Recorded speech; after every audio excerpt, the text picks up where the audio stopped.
dwi ddim yn gweithio ar hyn o bryd fel ydyn nhw. A diwyn am ar fi wyn, a dwi wedi ymddeol ers rhai blynyddoedd. Ond dwi wedi edrych o tu allan ar hyn. Ac mewn chwarod gwleidyddol yn Anerchiad, mis yn ôl, mi agoris yn heag, a mae'n debyg am mae oherwydd hynny ydw i yma felly. Gofyn nes i bryd hynny i arweinydd Cyngor Gwynedd, pam yn ymwneud y Cyngor i radda datgan glir, datgan yn glir, mae'n cael ei gwthio ma'n nhw fel cynghorau gwledig eraill, cynghorau sirol eraill, hefo ardaloedd gwledig helaeth, i gwtogi ac i bod amodau mewn gwrynedd, mae amodau trefol sydd yn cael ei gwthio arno ni. Mae niferoedd yn bwysig, does yna neb cymryd ystyriaeth bod teithio ac yn y blaen. Mae cefn gwlad dan fygythiad, a mae hynny'n amlwg efo amodau cynllunio. Mae'r sir yn cael bai, fyswn i feddwl, am wrthod cartrefi, neu i bobl cefn gwlad gael cartrefi yn ei pentrefi, ond arolygwyr y Swyddfa Gymreig yn aml iawn sydd yn wrthod hynny'n groes y dymuniadau'r cyngor. A mi welwyd hynny'n glir mewn rhaglen ar y teledu wythnos yn ôl o Sir Aberteifi. Felly dwi'n meddwl, y rhaid ni ystyried y peth yn ei gyd-destun gwleidyddol, ella ddim y gwleidyddiaeth bresennol yn Nghymru, ond y llywodraethau sydd wedi bod o'r blaen a'r llywodraeth San Steffan sydd wedi bod yn gwthio hyn arno ni. Achos mae ysgolion dychanwedig wedi bod dan fygythiad ers blynyddoedd lawer iawn, a does na neb eisiau gwybod bod nhw'n llwyddo. Mi wedi gomisiynwyd adroddiad manwl iawn ar ysgolion wedi gan Brifysgol Wester yn yr 80au. Welodd o'n ddim hola dyn, oherwydd mi roedd ansawdd o'r addysg oedd rheini yn ei gyflwyno, oedd o'n llawer iawn gwell na disgwyliadau, ac felly oedd y ddogfen ymchwil yn groes i ddymuniad y llywodraeth ar y pryd. Welodd hwnnw ddim goladu.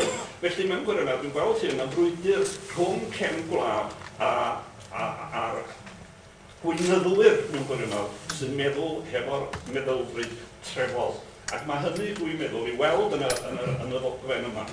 Faint o arbenigedd addysgol sydd yn ei dyw a wyr, oherwydd mae'n llawn ystradebau fel lles ein plant gwella addysg. Ond dwi'n dweud sut, mae'r ysgolion yn llwyddo rwan. Mae yna broblemau, mae rhaid i ni wynebu rheini felly. Ond mae'r pyst yn cael ei symud yn bellach o hyd o safbwynt ysgolion bach. Amser adroddiad Gittins yn 1957, ysgol bach oedd ysgol efo llai na 3 athro. Mi oedd adroddiad Gittins yn awyddus i greu ysgolion ardal efo 3 athro neu fwy. Hynny yw, yn drigiau am y plant. Erbyn rwan, mae'r hir yn 90 gan y cynulliad. Ar y comisiwn, yr awdyd comisiwn sydd wedi rhoi hwnnw i dechrau o Llundain.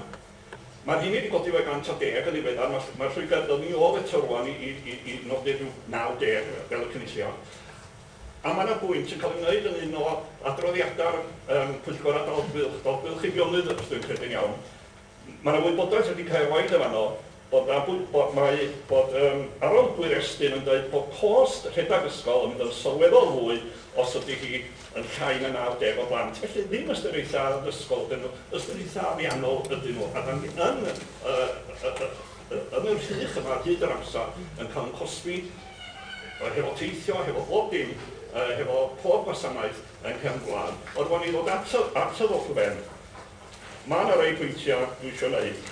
Mae yna bobl wedi sgwennu, mae'n ymwneud yn enghraifft, wedi sgwennu'n helaeth a gwneud ymchwil helaeth i wahanol agweddau o addysg mewn cefydd. Ond dyma rei pwyntiau dwi eisiau sôn am yr hyn gyrigyd yn y ddogfen. Os mae dileu llefydd gweithio sy'n eisiau, dydy Ffedar Arwyddion yn gwneud dim byd ynglyn â hynny. Yr unig ffordd allwch chi ddileu llefydd gweithio ydy cael ysgolion. Mae'n bosib o edrych yn wrthrychol bod ti'n dwad i hynny mewn ambardiadau. Fedrwn ni'n osgoi ella os di nifer y plant yn mynd yn chrynllyd o lach bod rhaid ystyried hynny. Ydy creu ysgolion ardal yn mynd i arbed arian. Mae tystiolaeth ymchwilio eto o'r 70au pan griwyd ysgolion ardal yn dangos reit, maen nhw'n arbed arian o'n un ffordd, ond ydy'r gwariant cyfalaf o godi ysgol ac yn blaen ddim yn cael ei gymryd i ystyriaeth. So chi'n talu llog rheini am 10 mlynedd a 20, mae'r ysgolion ardal oedd ysgolion drud iawn o godi ysgolion newydd. Mae cario plant ac yn y blaen, ac yn y ddogfen yn gynghorol yma, does na ddim sôn, pan yna sôn am ysgolion yn cyfnewid athrawon a phlant ac yn y blaen. Pwy sy'n mynd i dalu, does na ddim sôn o gwbl am hynny. Mae creu ysgolion ffederal, mae Lodi sôn yn ganolog i'r ddogfen, ac mae'r system hwnnw gweithio mewn rei llefydd, ond system sy'n codi o'r gwylo ddylai hi fod. Yr un sy'n y ddogfen yma, di cynllun yn cael ei wthio o'r top, ac yn gobeithio, mawr obeithio, bod y blwyddwyr y cynllun yn gwrando ar y lais y wlad felly. Na byddwn ni ddim ymhen fwy na 2 blynedd yn dweud fel mae rhai o frodorion ar dylech chwareli gyda wediad gyda nhw, mae gwastraff sebon wedi golchi 5,000 oherwydd yn ymlaen ac ymlaen. Beth o'n i haws ar cyfarfod i ddweud y pethau yma felly. Felly dwi'n credu, os di'r ysgol yn ffederaleiddio bod hwnnw'n dymuniad ardaloedd, os di'n creu ysgol ardal yn dymuniad ardaloedd, iawn, ond wneud o fesul ychydig ddim gwthio y cyfan o'r top, achos da ni'n gwybod cam i'r tywyllwch ydi o. Mae sôn am bedair ysgol yn uno, nes i'n brifathro ysgol wedi. Mae'n nychry ni feddwl, sut baswn ni'n brifathro arweiniol, sut baswn ni'n nabod yr ardaloedd yma, bedair ardal. Sut baswn ni'n nabod nhw i wybod yr anghenion diwylliannol ac yn y blaen. A mae'n agroes o hyd yma. Yn un paragraff yma'n dweud bod dysgu fod yn ganolog i swydd y pennaeth. Geiriau cynulliad ydy hynny. Ond mae Gwynedd yn dweud beth sy'n cyrhau haen o beneithiad bydd yr hun o fod ymrwymo i ofal dosbarth. Mewn paragraff o sato, dos a ddim cysondeb yma, ynglyn â beth i gwaith y prifathro i fod. Wedyn mae Gwynedd chwarae teg yn ymladd brwydr ynglyn â hyfforddiant prifathrawon. Fel mae'n digwydd, jyst i bod am ddiwedd y blynyddoedd yn gorffennol yn un o aseswyr y cynllun yma. Ac a'i ddweud, mae'r cynulliad rwan yn gwrthod derbyn athrawon o ysgolion bach i gael ei ystyried fel ymgeiswyr o brifathrawiad am y cwrs. Ond cwrs adnabod anghenion ydi o. Ac mae yna fodiwla a mae yna gyrsiau ar gyfer rhoi profiad iddyn nhw. A swn i'n dweud o brofiad bod y gwahaniaeth rhwng athro heb lawar o gyfrifoldeb mewn ysgol bach a prifathro. Dydy gwahaniaeth nhw ddim hanner mor fawr a'r gwahaniaeth sydd rhwng prifathrawon, neu dirprwy prifathrawon ysgolion bach, a prifathrawon a uwchathrawon ysgolion uwchradd sy'n mynd trwy'r un peth. Mae'r hynny filltiroedd ar y blaen i ddarpar brifathrawon ysgolion cynradd pan maen nhw'n dod i gael ei asesu ynglyn â chwrs darpar brifathrawon. Am yr heswm sy'n nhw ddim bod nhw'n well, ond am bod eu profiad nhw. Mae'r rheoli ysgol o'r maint yma, neu bod yn uwchathro yma, yn llawer iawn gwahanol i'r eidad ysgol o'r ran y rheolaeth. Felly mae eisiau ymladd y frwydr hwnnw hefyd fel bod gyda ni brifathrawon o'r gael yn yr ysgolion bach.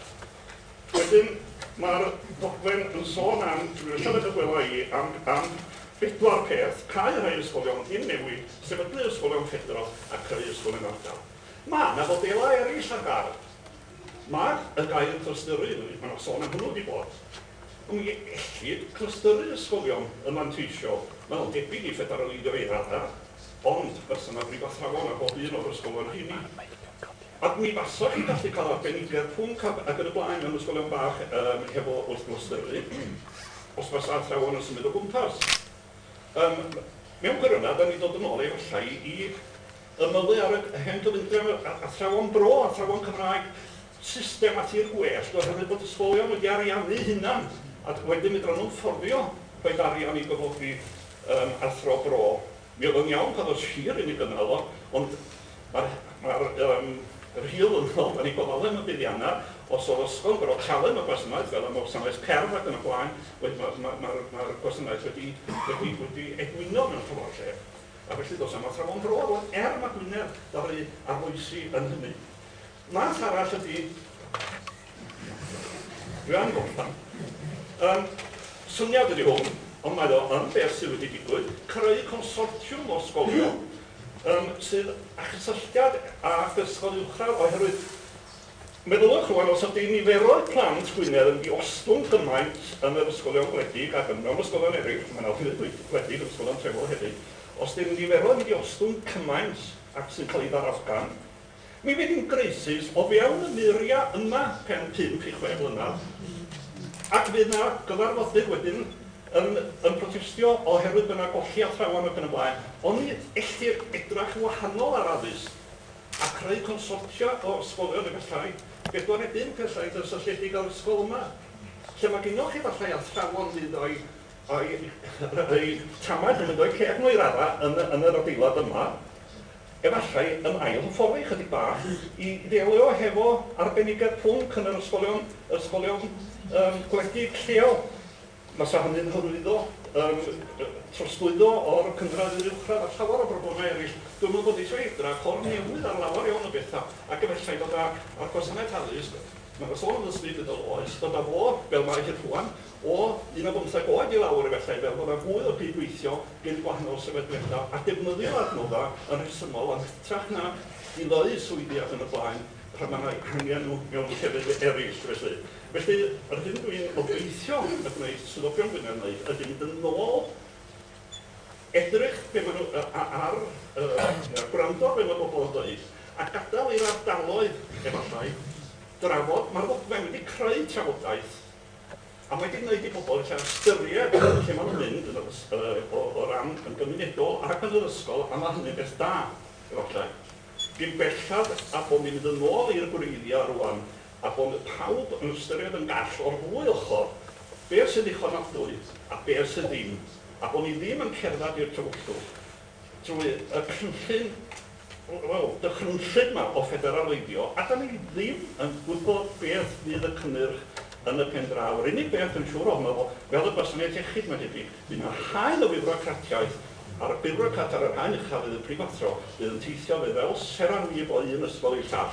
Fydd yna neb o fod o'n cyfrifoldeb, gofnwch i'r prifathro arweiniol. Fydd o'n dweud, o, bobl leol sy'n gwybod. Felly bydd gynnwch chi, efo 4 neu 5 ysgol, bydd gynnwch chi lanast gymdeithasol, ieithyddol a chymunedol, heb sôn am y llanast ar ysgol sy'n ei feddwl. Diolch yn fawr.